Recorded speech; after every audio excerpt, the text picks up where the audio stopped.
तस्य सञ्जनयन् हर्षं कुरु वृद्धः पितामहः सिंहनादं विनद्योच्चैः శంఖం దద్మౌ ప్రతాపవాన్. ఈ శ్లోకము భగవద్గీతలోని మొదటి అధ్యాయంలో 12వ శ్లోకము. భగవద్గీతలోని ఈ శ్లోకము కురుక్షేత్ర యుద్ధం ప్రారంభానికి ముందు జరిగిన ఒక కీలకమైన ఘట్టాన్ని తెలియజేస్తుంది.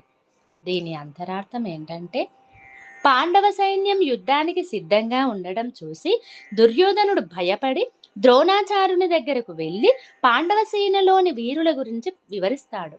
దుర్యోధనుడి మనసులో ఉన్న ఆందోళనను పోగొట్టడానికి, అతడికి ధైర్యం కల్పించడానికి కురువృద్ధుడైన భీష్మ పితామహుడు సింహనాదం చేసి శంఖాన్ని పూరిస్తాడు. భీష్ముడు కురువృద్ధుడు మరియు కౌరవ సైన్యానికి సర్వ సైన్యాధ్యక్షుడు. ఆయన శంఖారావం యుద్ధం అధికారికంగా మొదలైందని ప్రకటించడానికి సంకేతం. భీష్ముడు సామాన్యుడు కాదు, ఆయన అపారమైన పరాక్రమవంతుడు. ఆయన చేసిన ఆ సింహనాదము కౌరవ సైన్యంలో ఆత్మవిశ్వాసాన్ని నింపడానికి, పాండవ సైన్యంలో భయాన్ని కలిగించడానికి ఉద్దేశించినది.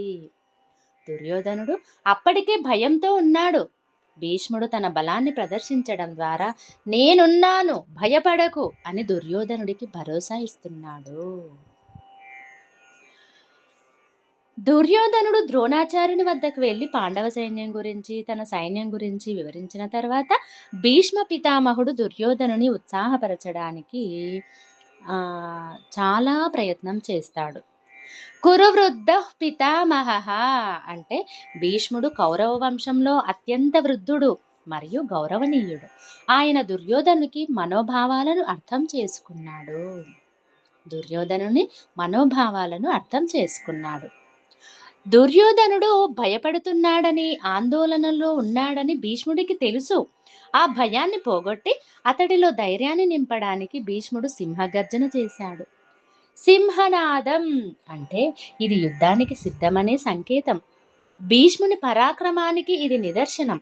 ఆయన కేవలం శంఖం ఊదడమే కాకుండా సింహంలా గర్జించడం ద్వారా యుద్ధం ప్రారంభానికి సిద్ధంగా ఉన్నానని ప్రకటించాడు.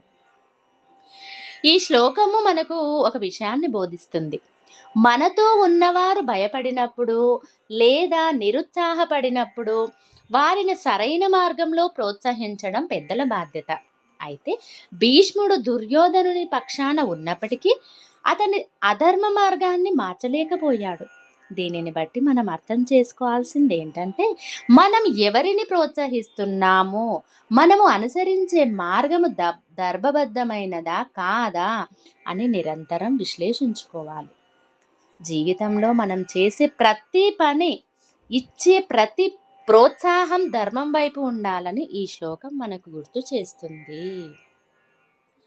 ఈ శ్లోకము మనకు ఇంకొక విషయాన్ని గుర్తు చేస్తుంది. బాహ్య ప్రపంచంలో మనం ఎంతటి కష్టాలు ఎదురైనా మన ఆత్మవిశ్వాసాన్ని కోల్పోకూడదు. భీష్ముడు తన బాధ్యతలను, అంటే ధర్మం ఏదైనా సరే, అప్పటికి తాను ఎవరి పక్షాన ఉన్నాడో ఆ పక్షం కోసం అత్యంత ఉత్సాహంతో నిర్వర్తించాడు. మన జీవితంలో కూడా క్లిష్ట సమయాలు ఎదురైనప్పుడు భీష్ముని వలె మనము ఆత్మవిశ్వాసాన్ని దృఢంగా ఉంచుకోవాలి. అయితే ఆ దృఢత్వం కేవలం అహంకారంతో కాకుండా భగవంతునిపై విశ్వాసంతో కూడి ఉంటే అది మనకు విజయానికి మార్గం చూపుతుంది. మనము మన జీవితంలో ఎదుర్కొంటున్న ఏదైనా సవాలు గురించి ఆలోచిస్తున్నట్లయితే అది భగవంతునికి అప్పగించి మన కర్తవ్యాన్ని దృఢ సంకల్పంతో నిర్వర్తిద్దాం, నిర్వహించాలి.